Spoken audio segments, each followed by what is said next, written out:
Şundaq, davamı Çislağa 2022 yıl 2. ayının 14. günü. Bloomberg, Angliya Keler Diyeti Devlet Güroyu küçük aldın sep yığını riyasetçilik kılıp Jungo stratejisi tüzmekçi oldu. Küçük degende bir yerde demiş küçük kop kaldı. Küçük mavzu. Küçük mavzu. 2. ayının 19. günü yak. Bloomberg Angliya Keler 7 devlet güroyu aldın sep yığını riyasetçilik kılıp Jungo stratejisini tüzmekçi oldu. Bu küçük mavzu. Çok mavzunun asıdır ki.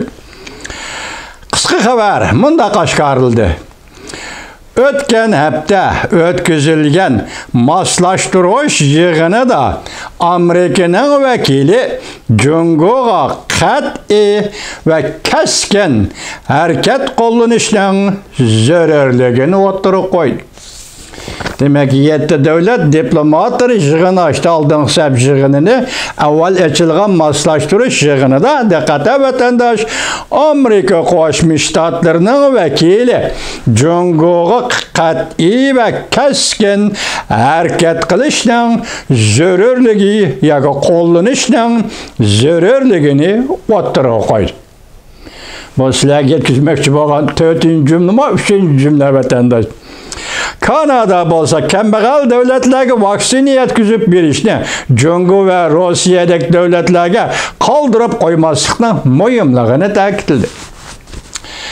Bundan başka Angliya taraf qisqacha xabarga asoslanganda yuqumli virus to'g'risida 10 turlik asli keltirish planini o'tirib qo'ydi.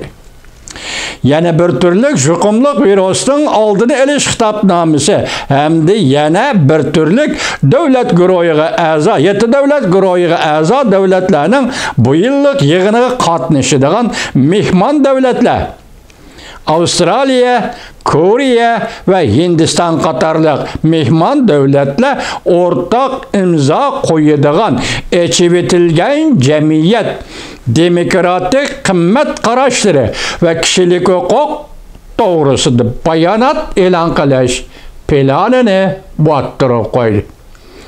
Ma kishilik huquq 5-cümle men sizlarga yetkazgan vatandosh. Bloomberg agentligi mundaq tilga oldi. Boris Johnson yuqorqi 3 mehmon davlatni bu yilgi 7 davlat guruhi yig'ini qatnashishga taklif qilganligi amaliyotda demokratik 10 davlatni tashkillab, demokratik 10 davlat tashkiloti orqali Jungo'ga qarshi turmoqchi bo'lganligidir.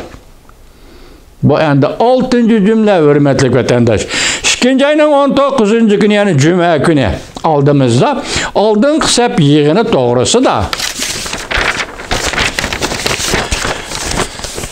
Angliya hükümeti Bloomberg agentligiga xabar berishni rad qildi. Demek yığından maqsadi mazmunni oshkorlimi deydigan gap.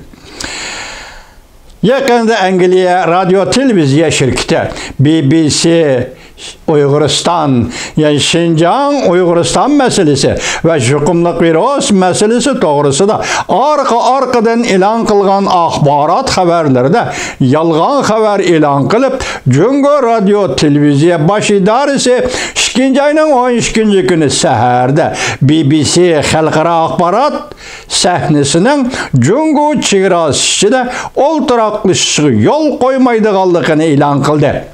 Bu Jungo taraf hüküm kılıvatıdı. Jungo tarafının axborot organi.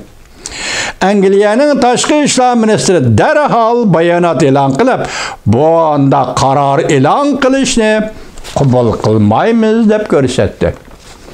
Yuqoridagi ikki parcha leksiyamizning mazmuni Angliya sohibxon bo'ldi.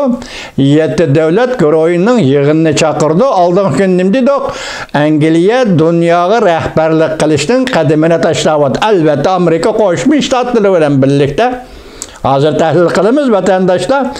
7 davlat guruhi yig'ini ochildi. Bu guruhlar yig'inida 10 davlat ittifoqi, demokratik davlatlar ittifoqi qurildi.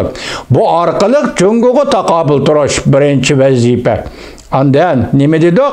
Amerika vakili nima dedi? Qat'i Jungo'ga va keskin harakat qilinish taklifini o'ttirib qo'ydi.